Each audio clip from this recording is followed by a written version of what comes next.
All right, so in this case, guys, I'm fishing just a couple of isolated boulders that I happen to know are there. They're out off the bank. They're maybe 3-foot tall boulders. There's 4 of them sitting there.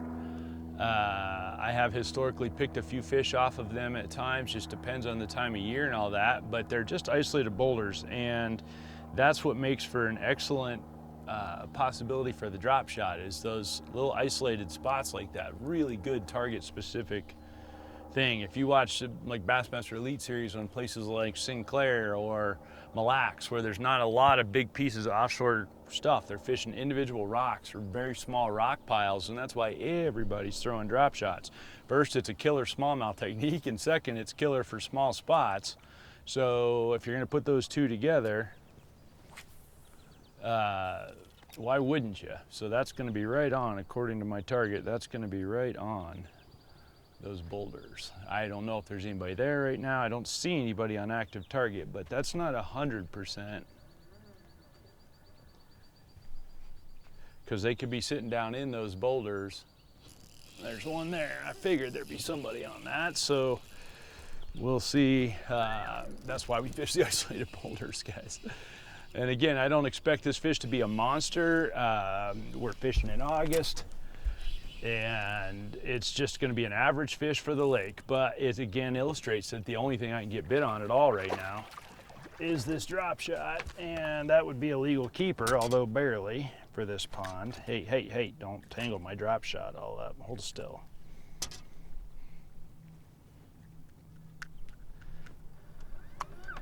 So this, for if you guys aren't familiar with this lake, I'm gonna check it just for grins, just to see.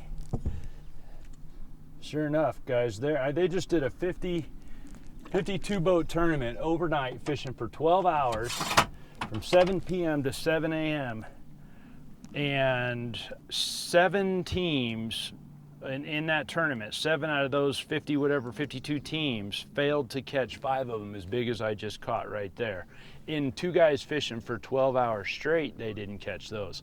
So when I say that's an average fish for this lake, a 12-inch smallmouth in this lake is surprisingly hard to come by, and it just is what it is. It's part of the deal with this type of a lake. These fish were stocked from a river in Missouri years ago, back in the 50s, and they've never really been able to grow any bigger. And I think the reason they don't is the genetics of them. There's more food in this lake than we would like to even know. There is a lot of food in this lake. There's tons of rainbow smelt. There's tons of shad in the lake. There's fathead minnows. There's emerald shiners. There's yellow perch. There's tons of crayfish. There's not an issue with food. What is an issue is genetics, and it doesn't matter how much I eat, I'll never be Shaquille O'Neal and or have that size, and that's the same way these fish are. The genetics are such that their strain is very small. So they did some age calculations, and these fish pegged the charts for age, and they also pegged the charts for mercury. So this is not a place you would want to come harvest fish. Not that a lot of you harvest smallmouth anyway, but the walleyes here also off the charts. So you got to be real conscientious about what you eat here for sure. But a 16-inch smallmouth in here is 10 years old or older than that even. And so that 12-incher is probably 6-7 years old. He's been in here for a while. He's seen drop shots before. He's seen all that before.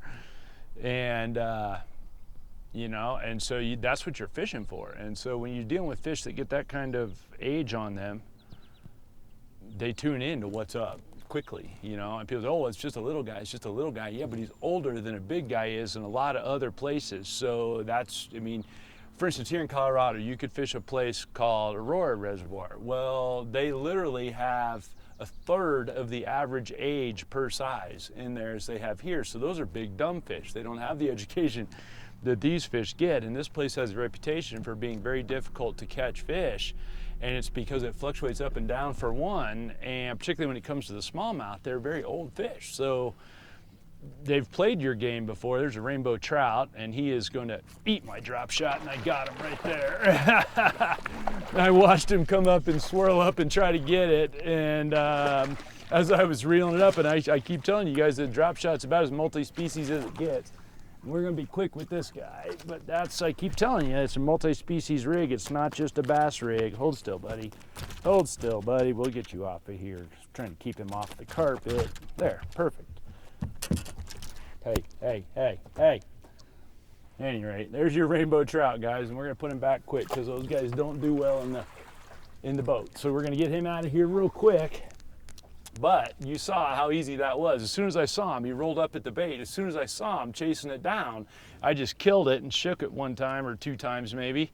And in so doing, he immediately spun around and grabbed it. And trout and drop shots, I said, it hasn't been 5 minutes since I did a whole spiel about how drop shot's a fantastic way to catch trout. And then a trout jumps on while I'm bass fishing. So that should give you an idea right there that we practice what we preach. And just for the record, if you're in the ice, if you're going ice fishing, it's a really good technique.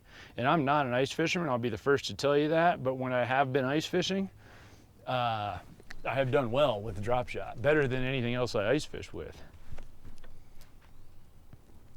All right, we'll try that one more time just for grins.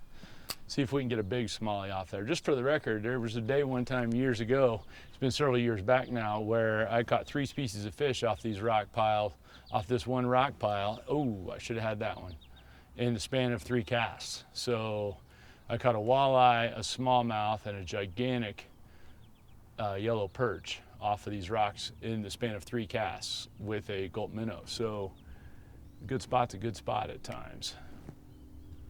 And I'm of the belief that activity begets activity. You get around fish of any kind, you're going to get around fish of other kinds too.